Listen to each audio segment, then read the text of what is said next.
অপরাজিতা বিল দ্রুত আইনে পরিণত করার দাবিতে সারা পশ্চিমবঙ্গের সঙ্গে জামালপুর ব্লকে ব্লক তৃণমূল মহিলা কংগ্রেসের পক্ষ থেকে প্রতিবাদ মিছিল করা হয়। মিছিলটি ব্লক তৃণমূল পার্টি অফিস থেকে শুরু হয়ে জামালপুর বাজার থানার সামনে দিয়ে গিয়ে বাসস্ট্যান্ড সংলগ্ন জায়গায় শেষ হয় এবং সেখানে একটি পথসভা অনুষ্ঠিত হয়। মিছিলে পা মেলাতে উপস্থিত ছিলেন বিধায়ক অলোক কুমার মাঝি, ব্লক তৃণমূল কংগ্রেসের সভাপতি মেহমুদ খান, ভূতনাথ মালিক সহ অন্যান্যরা। মিছিলে নেতৃত্ব দেন জেলা পরিষদের 2 সদস্য কল্পনা সাঁতরা, শোভা দে, পঞ্চায়েত সমিতির সভাপতি পূর্ণিমা মালিক, গোষ্ঠীর ব্লকের নেত্রী ঝর্ণা বেগম শেখ সহ মহিলা প্রধান ও উপপ্রধানরা এবং পঞ্চায়েত সমিতির সদস্যরা।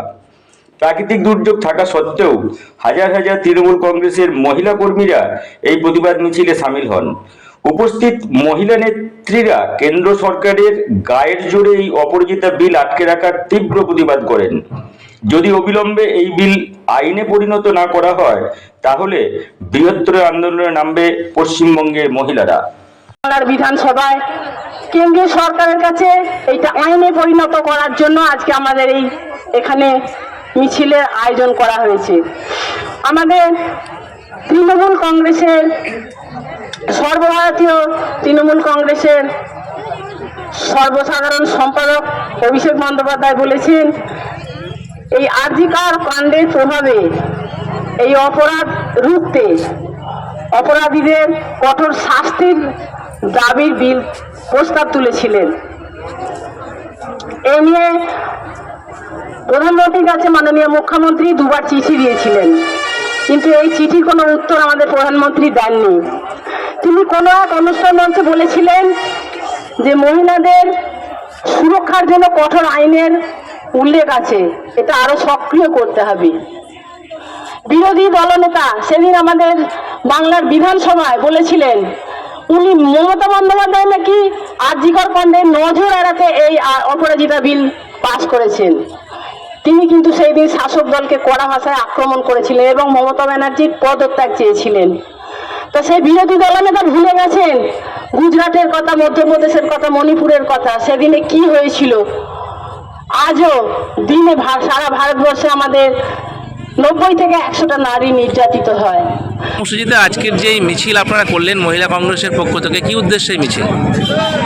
আজকে আমাদের মিছিল হলো মাননীয় মুখ্যমন্ত্রী মমতা বন্দ্যোপাধ্যায়ের নির্দেশে আজকে প্রতিটা ব্লকের মতো আজকে আমাদের জামালপুর ব্লকেও শিশু ও মহিলা সুরক্ষার দাবিতে বিধানসভায় অপরাজিতা বিল আইন পাস করেছিল।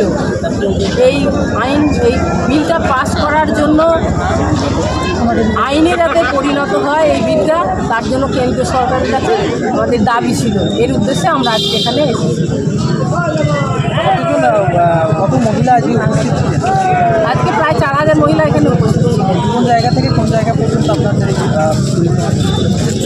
আমাদের জামালপুর পার্টি অফিস থেকে থানা মোড় পর্যন্ত। যদি ভবিষ্যতে এই বিল পাস না হয় তাহলে আপনারা আরও কোনো বড় একদম এই বিল যদি আইনে রূপায়িত না হয় তাহলে আমরা লাগাতার ধর্মঘট করে যাব এবং এই আন্দোলন করে যাব এবং অবস্থান বিক্ষোভ করে যাব। আপনার নাম? আপনার নাম বলুন। আমার নাম শোভা দে, আমি জেলা পরিষদের মেম্বার। দেখুন, মাননীয় মুখ্যমন্ত্রী মমতা বন্দ্যোপাধ্যায় আমাদের দলীয় নির্দেশ সারা পশ্চিম বাংলায় আমাদের আজকে মহিলা তৃণমূল কংগ্রেসের পক্ষ থেকে আজকে অপরাজিতা বিল যে পাস হচ্ছে বিধানসভায়, সেটা কেন্দ্র সরকার অনুমোদন করছে না। তারই বিরুদ্ধে আমাদের গোটা পশ্চিমবাংলায় প্রত্যেকটা ব্লকে মহিলা তৃণমূল কংগ্রেসের পক্ষ থেকে মিছিল। আজকে আমাদের মহিলা তৃণমূল যারা ছিলেন তাদের নেতৃত্বে আমাদের বিধায়ক এবং আমাদের অঞ্চল সভাপতি এবং আমাদের মহিলা তৃণমূল কংগ্রেসের অঞ্চলের সভাপতি নেতৃত্বরা, প্রধান উপপ্রধান সকলকে নিয়ে আজকে আমাদের জামালপুর থানা মোড় থেকে আমাদের জামালপুর পার্টি অফিস থেকে ফুলমাথা থেকে আমাদের থানা মোড় পর্যন্ত আমাদের মিছিল হলো। এখানে প্রায় এই দুর্যোগের মধ্য থেকেও প্রায় 3.5 থেকে 4,000 মহিলা আমার মা বোনেরা এখানে উপস্থিত হয়েছিলেন। তো আগামী দিনে যদি কেন্দ্র সরকার বিল পাস না হয় আমাদের নেতা অভিষেক বন্দ্যোপাধ্যায় যা নির্দেশ দেবেন সেই নির্দেশ মোতাবেক আমরা সেই কাজ করব এবং আগামীকাল আমাদের অবস্থান বিক্ষোভ আছে থানা মোড়ে আমাদের বাস স্ট্যান্ডের পাশে। আগামী দিনে প্রত্যেকটা মহিলা তৃণমূল কংগ্রেস এবং মহিলাদেরকে আরও সজাগ হতে বলছি, কারণ আপনারা বিভিন্ন জায়গায় দেখেছেন এবং আমাদের মাদেরকে নিয়ে নিয়ে যেভাবে লড়াই করেছে এবং বাংলায় একমাত্র বাংলায় সুরক্ষিত আছে আমার মা বোনেরা মাননীয় মুখ্যমন্ত্রী মমতা বন্দ্যোপাধ্যায়ের নেতৃত্বে মামাটি মানুষের সরকারের নেতৃত্বে আজকে আমরা শান্তিতে আছি, ভালো আছি। সেই জায়গায় আমাদের বিলটা যদি পাস হয়, মাননীয় মুখ্যমন্ত্রী মমতা বন্দ্যোপাধ্যায় যে আজকে অপরাজিতা বিল পাস করেছে, যেটা আজকে বিভিন্ন মানুষ বিজেপির বিভিন্ন নেতারা যে আজকে লড়াই করেছিলেন যাতে আমাদের আর্জি করে যে ঘটনা ঘটেছে, সেই জন্য এই বিচার হতে হতে প্রায় 5 বছর 7 বছর লেগে যাবে। তাই যাতে তড়িঘড়ি যারা সত্যিকার প্রমাণিত হবে দোষী, তাদের অবিলম্বে খুব তাড়াতাড়ি তাদের যেন পানিশমেন্ট দেওয়া হয়, আর অবিলম্বে ফাঁসি এবং যাবজ্জীবন যেটুকু সাজা দেওয়ার যেন তড়িঘড়ি সেই সিদ্ধান্তের জন্য আজকে বিল পাস করেছেন আমাদের বিধানসভা ভবন থেকে। সেই জন্য আমরা বলি আগামী দিনে যদি পাস না হয় তার জন্য বৃহত্তর আন্দোলন আমরা